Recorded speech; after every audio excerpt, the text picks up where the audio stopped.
तो ब्रेक के बाद आप सभी का एक बार फिर स्वागत नया सवेरा में। अब आइए आगे बढ़ते हैं और बात कर लेते हैं खासतौर से प्रधानमंत्री के दौरे को लेकर। जी हाँ, असम की अगर बात की जाए तो प्रधानमंत्री यहाँ पहुँचेंगे और ख़ासतौर से इसमें काजीरंगा एलिवेटेड कॉरिडोर का कल जो भूमि पूजन है वो भी प्रधानमंत्री यहाँ पर करेंगे। और ख़ासतौर से ये 6,950 करोड़ रुपये की लागत से जो कॉरिडोर है इसका निर्माण किया जाएगा। कॉरिडोर की कुल लंबाई की अगर बात की जाए तो करीब 86 किलोमीटर लंबा है ये कॉरिडोर और इसके साथ साथ इस दौरान 35 किलोमीटर लंबा एलिवेटेड वन्यजीव गलियारा जो है वो भी इसमें शामिल है। साथ ही अगर देखें तो काजीरंगा राष्ट्रीय उद्यान से होकर ये जो पूरी परियोजना है वो गुजरेगी। और 21 किलोमीटर का जो ये लंबा बाईपास है उसका विस्तारीकरण इसी लिहाज से किया जाएगा। 30 किलोमीटर सड़क का भी विस्तार होगा। कॉरिडोर से सड़क सुरक्षा और बेहतर होने वाली है। आपका जो ट्रैवल टाइम है वो बचेगा। अब इसमें नगांव, कार्बी आंगलोंग, गोलाघाट जिलों से ये कॉरिडोर होकर गुजरेगा। साथ ही जाखलबंधा, बोकाखाट में बाईपास बनेंगे।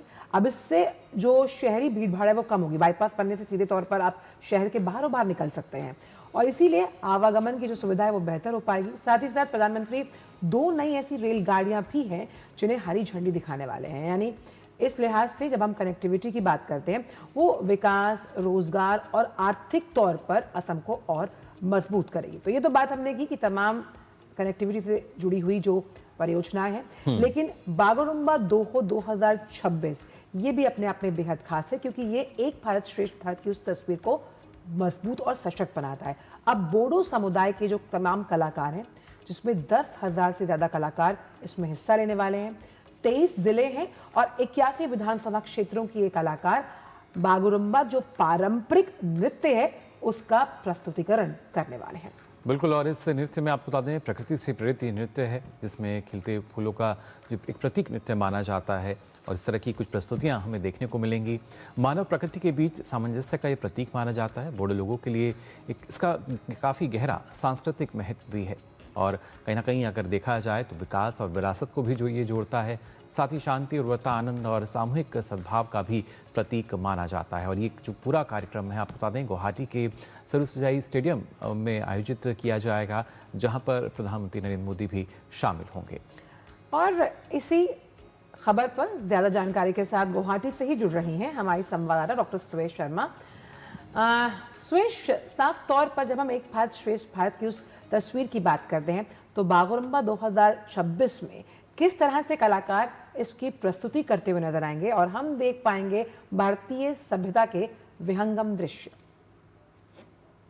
जी आंचल, आपने बिल्कुल सही कहा। एक भारत श्रेष्ठ भारत और भारत की जो ताकत है वो उसकी विविधता से भरी संस्कृति से ही है और इसका एक जीता जागता जो एक आपको देखने को मिलेगा उदाहरण वो आज यहाँ सरुसजाई स्टेडियम पे मिलेगा जब प्रधानमंत्री आएंगे। आप देख रहे हैं मेरे पीछे, यहाँ से रोड शो करते हुए सीधे वहीं जाएंगे।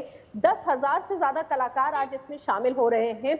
एक साथ आप सोचिए जब नृत्य करेंगे उस सिमिट्री के साथ में, और ये बागुरुम्बा नृत्य है यानी कि बागुरुम्बा धुवो जो कि वेव्स के साथ में होता है। इसे बटरफ्लाई नृत्य भी कहते हैं। आपको बता दूं तितलियों की तरह आपको लगेगा जैसे सरुसजाई स्टेडियम में आज मानो न जाने कितनी तितलियां उतर आई हो। इसकी जो पारंपरिक वेशभूषा है, पारंपरिक जो इसमें आभूषण उन्होंने लिए हैं और साथ ही साथ जो शास्त्रीय वाद्यों का सामंजस्य आप इस नृत्य में देखेंगे वो अद्भुत होने वाला है। देखिए इससे पहले भी बिहू भी हो चुका है और साथ ही साथ बिनंदिनी झुमरू नृत्य हो चुका है जो कि टी ट्राइब्स ने किया था 2025 जनवरी में। और जब भी प्रधानमंत्री किसी भी इस तरीके के सांस्कृतिक कार्यक्रम में आते हैं तो यकीनन न सिर्फ देश में बल्कि विदेशों में भी लोगों की रुचि बढ़ जाती है और पूरा विश्व एक बार देख पाता है कि भारत की संस्कृति किस तरीके से पूरे विश्व में अपना परचम लहरा रही है। लोग उसको गूगल करके देखने लगते हैं। कल हमारी संस्कृति मंत्री यहाँ असम से बात हो रही थी, उन्होंने कहा देखिए जब बिहू हुआ था और जब हमारा झुमरू बिनंदिनी हुआ था उसके बाद हमने देखा कि लोग हमसे आके पूछ रहे हैं कि ये कौन सा नृत्य है। देखिए भारत की एक राज्य असम में गुवाहाटी, एक ही जगह पे कितनी सारी विविधताएं आपको देखने को मिल सकती है। इसका उदाहरण यहाँ पे है। अब ये बागुरुम्बा नृत्य है। लोग ये जानने की कोशिश कर रहे हैं कि ये कौन सा नृत्य है, ये कौन सा समुदाय समुदाय है, बोडो समुदाय, आपको बता दें कल जब उन्होंने संस्कृति मंत्री ने हमसे कहा कि जब आते हैं यहाँ पर प्रधानमंत्री और बच्चे जब उनके सामने परफॉर्म करते हैं तो यकीनन उनका उत्साह बढ़ जाता है और उनका जो कॉन्फिडेंस है वो भी बहुत ज्यादा बढ़कर सामने आता है कि हम अपने देश के प्रधानमंत्री के सामने अपनी संस्कृति का, अपने नृत्य का प्रदर्शन कर रहे हैं और उसके बाद जो उनका संबोधन होता है, जो उनके उत्साहवर्धक शब्द होते हैं, यकीनन किसी भी कलाकार का जीवन बदलने के लिए काफी होते हैं। और जब वो यहाँ ये परफॉर्म करते हैं तो आप देखिए कि यही नहीं बल्कि पूरे विश्व में लोग ये जानने की कोशिश करते हैं कि बागुरुम्बा नृत्य क्या है, इसको कैसे करते हैं, बोडो समुदाय क्या है। और फिर यहाँ से जुड़ा हुआ जो प्रधानमंत्री का एक मुहिम है जो उन्होंने चलाई हुई है, जो हमारा 2047 का विकसित भारत का स्वप्न है, वो भी यहाँ पूरा होता है क्योंकि लोकल लेकिन vocal and vocal to global वो यहाँ होता हुआ नजर आएगा। बिल्कुल, और इसके साथ साथ हम कह सकते हैं कि लगातार प्रधानमंत्री नरेंद्र मोदी जिस बात का जिक्र करते हैं कि ना सिर्फ विकास बल्कि विरासत भी, तो दोनों ही जो हैं उनकी झलक हमें यहाँ देखने को मिलेगी। आज हम देखेंगे पारंपरिक नृत्य जो है क्या किस तरीके से सांस्कृतिक विविधता नजर आएगी, साथ ही कल के भी जो कार्यक्रम है उसमें तमाम विकास परियोजनाएं जो हैं जिनकी शुरुआत होगी।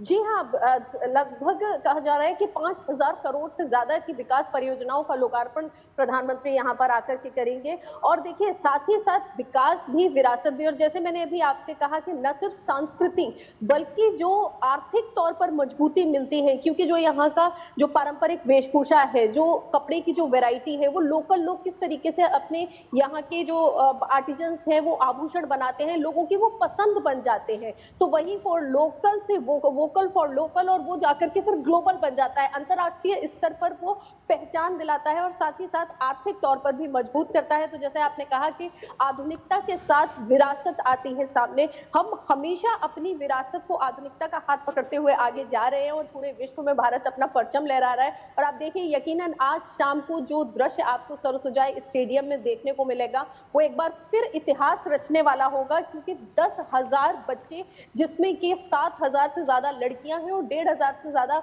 आपको उसमें लड़के परफॉर्म करते हुए नजर आएंगे। कई ऐसे वाद्य होंगे, आपको बता दूं, जो कि लोगों ने पहले कभी नहीं देखे होंगे। शास्त्रीय वाद्य हैं, एक ड्रम ऐसा जो कि कहा जाता है कि ड्रम है, लेकिन वो आसाम के बागुरुम्बा नृत्य में ही इस्तेमाल किया जाता है, बोडो समुदाय का ही वो वाद्य है। तो इस तरीके की कई चीजें लोगों को आज जानने को मिलेंगी, वो देखेंगे, वो जानेंगे और समझेंगे कि भारत की संस्कृति किस तरीके से आने वाले समय में, भविष्य में पूरे विश्व में अपना परचम लहराएगी।